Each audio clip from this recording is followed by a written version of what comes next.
Yo, what's going on YouTube? And welcome back to Goal Line Hockey. It's your boy, Kevin Forte, and we are taking a look today at the Nashville Predators as they made kind of a dangerous move here. They're kind of playing with fire. They decided to keep Filip Forsberg past the NHL trade deadline without a contract. There could be some pretty big, costly decisions that they made here. If they do not re-sign Filip Forsberg, the consequences could be big, but it sounds like Nashville and David Poile are very much adamant as making Filip Forsberg return their number one priority. So we're going to go over that today. So this is from Elliot Friedman about a week or two ago. Talks between Filip Forsberg and the Predators have stalled. The team has tested the market a bit, and that's what we were hearing when we were, back at the trade deadline. And that was something that, kind of was going well, and then it wasn't going well, and it seems to be going back and forth, and it makes you wonder, is this really where he wants to go? And word is contract talks between the Predators and Forsberg have not gone well. They've come to a bit of a stop. I do think Poile has at least tested the market for trade, but I don't think he's going to be traded, which obviously we know now that he did not get traded. Now this is from Adam Vinon, and he said the Predators will do everything to ensure Filip Forsberg is extended this offseason. Now, after what I just mentioned to you, how contract talks didn't go so well, and now they're talking about how they're going to do everything in their power to keep him, it sounds like an overpayment. That's what it sounds like we're in store for. And, you have to wonder here, is David Poile getting to a point now where his loyalty for certain players starting to hurt him? I'm going to talk about that in a second here, because when you look at where the Predators are at, let me see if I can find them here on Cap Friendly. Where are they? Okay, so they're they have $10 million in cap space right now. So there's something there. When you look at some of their top contracts, though, Matt Duchene is getting paid $8 million for the next 5 seasons. $8 million per season. Ryan Johansson for the next 4 years, also getting $8 million per season.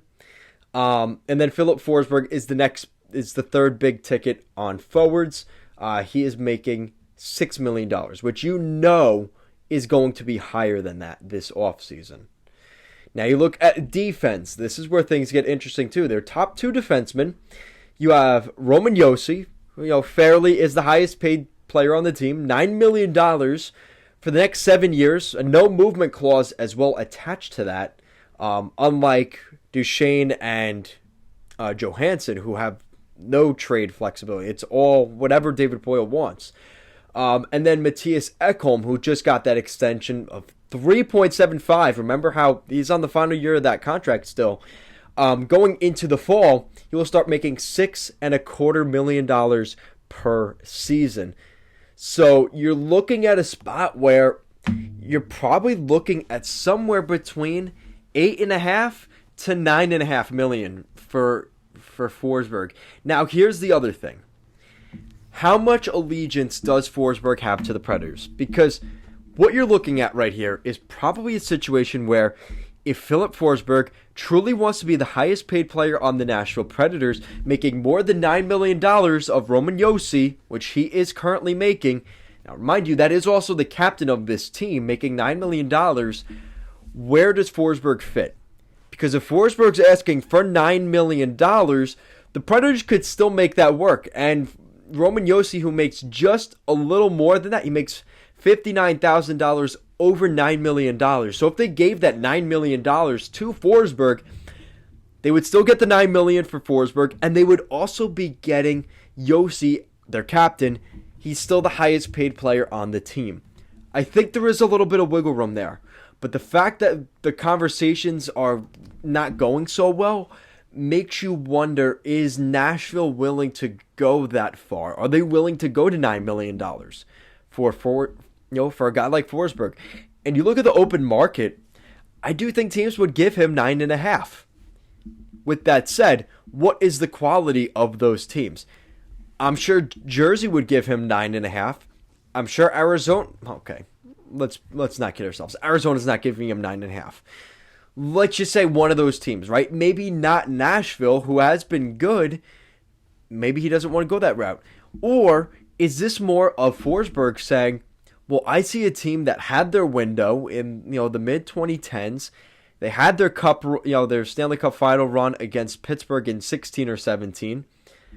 And I think that's kind of it. And maybe Forsberg's thinking, I want to go to a team that's going to win in the next 5-6 years.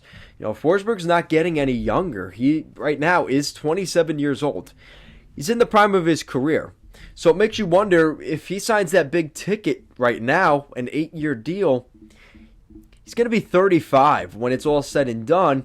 And that's when you start to wonder, is this his last ticket? And it might be. So that's kind of what you're looking at for Forsberg. He's been an alternate captain alongside Johansson, as well as Yossi, who is the captain. He's been a leader there, and he's been with the Nashville Predators ever since that infamous trade with the Washington Capitals. Filip Forsberg was a Washington Capitals first-round pick, and the Capitals really wanted Martin Erat. So Martin Erat for Filip Forsberg. You look at what Erat did in Washington.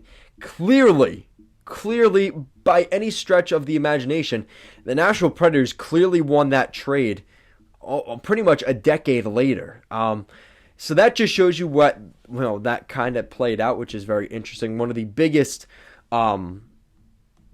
lopsided trades in NHL history.